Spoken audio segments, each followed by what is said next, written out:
శ్రీమాత్రే నమ. జయ గురు దత్తాత్రేయ నమ. ఈ వీడియోలో మనం మిథున రాశి వారికి జూన్ నెల మాస ఫలితాలు పరిశీలిద్దాం. ఏదైనా మిథున రాశి వారు ఇంచుమించుగా అదృష్టవంతులుగా వారి జీవితం కొన్ని ఒడిదుడుకుల నుండి బయటపడి ప్రస్తుతం స్టేబుల్గా ప్రశాంతంగా వెళుతుంది. కాబట్టి ఇక నుంచి వీరి యొక్క ధన సంపాదన మీద కాన్సన్ట్రేట్ చేయడం వల్ల గతంలో కన్నా ఎక్కువ ధనం సంపాదించడానికి అవకాశం ఉంటుంది. సాధారణంగా మిథున రాశి వారు ధనం సంపాదించడానికి చాలా ప్రయత్నాలు చేస్తుంటారు. చాలా విధాలుగా ధన సంపాదన చేయడం జరుగుతూ ఉంటుంది. అయితే వీరు ధనం దాచుకోవడంలో చాలా ఫెయిల్ అవుతారనే చెప్పాలి. అందువల్ల ఎప్పుడూ వీళ్ళకి ఎంత సంపాదించినా అవసరానికి చేతిలో ధనం లేక ఇబ్బంది పడడం జరుగుతూ ఉంటుంది. అందువల్ల వీళ్ళు జీవితంలో ధనం సంపాదించడం కన్నా దాన్ని దాచుకునే ప్రయత్నం అయితే చేస్తే సరిపోతుంది. అయితే సంపాదించిందంతా ఎవరు దాచుకోవడా కుదరదు, కానీ కనీసం మీ యొక్క సంపాదనలో ఒక 20% సేవింగ్స్ చేసుకున్నా ఖచ్చితంగా మీరు తొందరలోనే, అంటే సుమారు ఒక 7 సంవత్సరాలు సర్వీస్ చేస్తుంటేనే మీరు చాలు 100% జీవితాంతం సరిపోయే ధనం సంపాదించడానికి అది సరిపోతుందన్నమాట. సో ఇప్పుడు ఈ విధంగా మీకు గురువు రాశిలో ప్రవేశించడం వల్ల కొన్ని కొత్త బాధ్యతలు వచ్చినప్పటికీ కూడా తగు విధంగా ఆదాయం పెంచుకోవడం వల్ల మీ యొక్క వ్యక్తిగత ఆరోగ్యం బాగుపడుతుంది. అలాగే ఆర్థిక పరంగా కూడా పుష్టి కలిగే విధంగా గురువు అనుగ్రహం మీకు తోడవడం జరిగింది. అయితే ఈ నెలలో మనకి ప్రత్యేకంగా ధనాన్ని ఇచ్చే గ్రహం శుక్రగ్రహం. శుక్రుడు ధనస్థానం, శుక్రుడు సహజ ధనకారకుడుగా, పంచమాధిపతిగా, వ్యయాధిపతిగా ఉన్నాడు. అంటే పంచమ అన్నది ఇండిపెండెంట్గా మనం తీసుకోవాలి. 5వ స్థానం అన్నది మీలో ఒక నాలెడ్జు, మీ యొక్క తెలివితేటలు, మీలో ఉన్నటువంటి ప్రతిభ, విద్వత్తు చెప్తూ ఉంటుంది.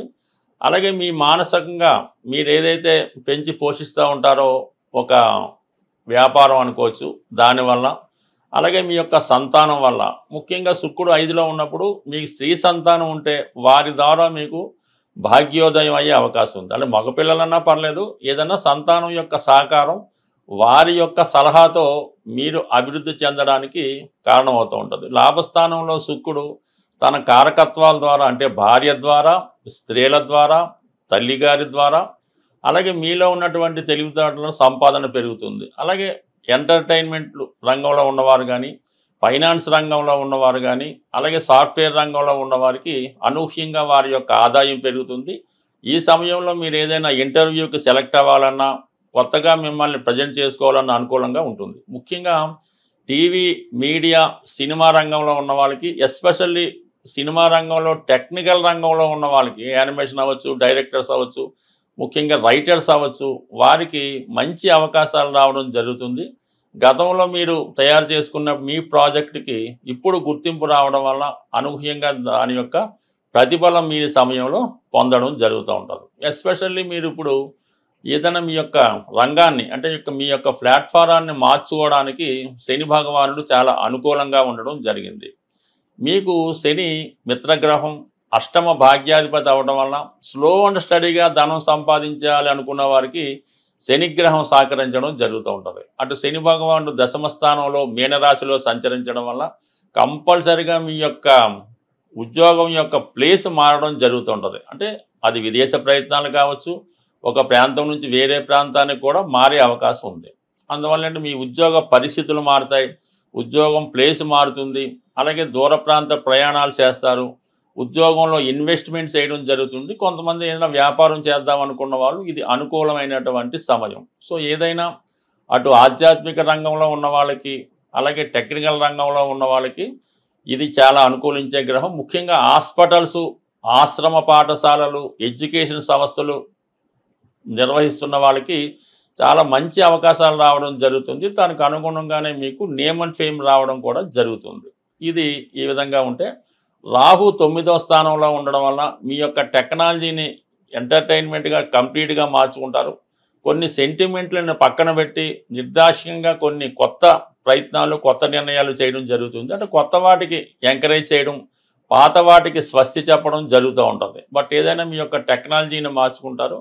కొన్ని సందర్భాలలో కొన్ని అనుకోని నిర్ణయాలు తీసుకోవడం కూడా జరుగుతుంటుంది. అంటే ఈ సమయంలో కొంత మన ధర్మానికి విరుద్ధంగా కూడా కొంతమంది ప్రోత్సహించడం జరుగుతూ ఉంటుంది. అంటే ఏదన్నా కొద్దిగా లవ్ మ్యారేజ్ చేసుకున్న వాళ్ళు ఎంకరేజ్ చేయడం, అలాగే ఏంటంటే ఏదైనా విద్యా సంబంధించిన విషయాల్లో కొన్ని మార్పులు తప్పనిసరి పరిస్థితిలో చేయడం, ఏదైనా కొత్త వాటికి ఎంకరేజ్ చేయడం జరుగుతూ ఉంటుంది. ముఖ్యంగా కుజుడు, మీకు లాభాధిపతిగా కుజుడు ఇంచుమించుగా జూన్ మొదటి వారం వరకు ధనస్థానంలో ఉండడం వలన, షష్టాధిపతిగా ధనస్థానంలో ఉండడం వలన మీకు అవసరం లేకపోయినా ధనాన్ని రుణంగా తెచ్చో, ఏ క్రెడిట్ కార్డు నుంచో ఎక్కడి నుంచో ధనాన్ని ఎందుకన్నా పనికొస్తుందని అడ్వాన్స్గా ధనం తెచ్చి మీరు నిల్వ చేయడం జరుగుతూ ఉంటుంది. కొన్ని సందర్భాల్లో అధిక మొత్తంలో ధనం మీ యొక్క అకౌంట్లోకి రావడం వల్ల ఆ ధనాన్ని ఖర్చు పెట్టే విషయంలో కుటుంబ సభ్యుల మధ్య విభేదాలు వచ్చే అవకాశం ఉంది. బట్ ఏదైనా జూన్ 7వ తారీఖు తర్వాత తృతీయ స్థానంలో ఉన్నటువంటి కేతువుతో కుజగ్రహం కలటం వల్ల మీలో ఉన్నటువంటి ధైర్య సాహసాలు విపరీతంగా పెరుగుతాయి. ఏదైనా మార్చాలని, ముఖ్యంగా వృత్తిలో మార్పు కొరకు మీరు తొందరగా నిర్ణయం తీసుకొని ధైర్యంగా దాన్ని మార్చడం జరుగుతూ ఉంటుంది. బట్ ఏదైనా కొత్త విషయాలు ఎంకరేజ్ చేస్తారు. ఏ ప్రయత్నమైనా తొందరగా ప్రయత్నం స్టార్ట్ చేసి దాన్ని అమలు చేయడం జరుగుతూ ఉంటుంది. అయితే 3వ స్థానంలో ఉన్నటువంటి 2 అగ్నితత్వ గ్రహాలు కూడా మీ పనిలో వేగం పెంచడం జరుగుతుంటుంది. అందుకని ఎవరైతే వేగంగా వాహనాలు నడుపుతూ ఉంటారో, ప్రమాదకర వృత్తుల్లో ఉంటారో వారు కొంతవరకు జాగ్రత్తగా ఉంటేనే మంచిది తప్ప ఏమాత్రం తొందర వల్ల, అతి వేగం వల్ల, అతి తొందర వల్ల ప్రమాదాలు జరిగే అవకాశాలు కూడా ఉండే అవకాశం ఉంది. కాబట్టి బట్ ఏదైనా రాశిలో గురువు ఉండడం వలన ఎటువంటి ప్రమాదం నుంచి అయినా రక్షిస్తాడు. ఏదైనా మన జాగ్రత్తలో మనం ఉండడం మంచిది. ఏదైనా ఈ జూన్ నెలలో ధనాన్ని, అదృష్టాన్ని ప్రసాదించే గురు గ్రహం మౌఢ్యంలోకి వెళ్ళడం జరుగుతుంది. అంటే ఇంచుమించుగా మనకి జూన్ 10వ తారీఖు నుంచి జూలై 8వ తారీఖు వరకు కూడా ఈ గురు మౌఢ్యం అన్నది ఏర్పడడం జరుగుతుంది. దాని శుభకార్యాల మాట పక్కన పెట్టిన మనీ రొటేషన్ అన్నది చాలా వరకు తగ్గిపోవడం జరుగుతూ ఉంటుంది. ప్రతి ఒక్కరికి కూడా ఆర్థిక పరమైనటువంటి టైట్ ఏర్పడుతూ ఉంటుంది. అంటే సమయానికి మనకి రావాల్సింది రాకపోవడం జరుగుతూ ఉంటుంది. సో ఏదైనా ఏ గ్రహమైనా మనకి అనుకూలమైనటువంటి ఫలితం ఇవ్వాలంటే ఆ పరమేశ్వరుని యొక్క అనుగ్రహం తప్పనిసరిగా ఉండాలి. అంటే శివుడు అభిషేక ప్రియుడు అవటం వల్ల శివునికి ఈ సమయంలో మనకి ధనాన్ని ఇచ్చే కొన్ని పరిహారాలు తెలుసుకుందాం. అందులో ముఖ్యంగా శివునికి ఈ మారేడు దళములు సంపాదించి అవి నీటిలో వేసి ఆ జలంతో అభిషేకం చేయవలసి ఉంటుంది. అంటే మారేడు దళములు వేసినటువంటి వాటర్తో అభిషేకం చేయాలి. దాని తర్వాత ఏంటంటే రుద్రాక్షలు కొత్తవి తెచ్చి నీటిలో నానబెట్టి ఆ జలంతో అభిషేకం చేయడం వల్ల ఎంతటి కష్టమైనా పోతుందన్నమాట. ఆఖరికి పెద్ద క్రైమ్ అయినా పోతూ ఉంటుంది. దాని తర్వాత జనరల్గా ధనం కొరకు చెరుకు రసంతో అభిషేకం, లేదా ఆవు పెరుగుతో అభిషేకం, లేదంటే అరటిపళ్ళు గుజ్జుగా తయారు చేసి వాటి యొక్క అరటిపళ్ళు యొక్క పానకంతో అభిషేకం చేయొచ్చు.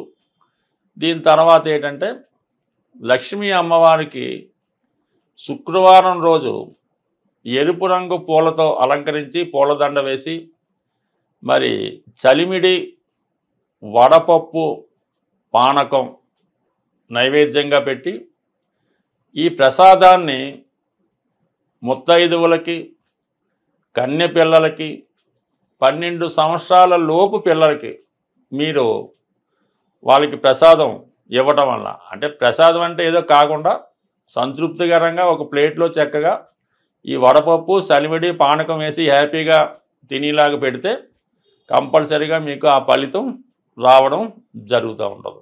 అలాగే మన గృహం సో ఇంకా ఏదైనా మీ యొక్క జాతకాన్ని సంపూర్ణంగా క్షుణ్ణంగా తెలుసుకోవాలి, అలాగే మీ యొక్క జీవితాన్ని బాగుపరుచుకొని అటు మీ యొక్క సొంత గృహాన్ని అంటే నివసిస్తున్న గృహాన్ని, అలాగే మీ యొక్క జాతకాన్ని ఏమైనా లోపాలు ఉంటే సరి చేసుకొని మీరు అదృష్టవంతులుగా మారాలంటే మీకు తెలుసున్నటువంటి జ్యోతిష్కులు ఎవరైనా ఉంటే వారిని సంప్రదించి వారు చెప్పింది ఫాలో అయింది. లేనప్పుడు ఇందులో ఇచ్చినటువంటి ఫోన్ నెంబర్లో మమ్మల్ని సంప్రదించడం వల్ల కూడా సాధ్యమైనంత వరకు మాకు తెలిసిన పరిజ్ఞానం ప్రకారం మిమ్మల్ని అదృష్టవంతులుగా మార్చే ప్రయత్నం కూడా చేసే ప్రయత్నం జరుగుతుంది. స్వస్తి.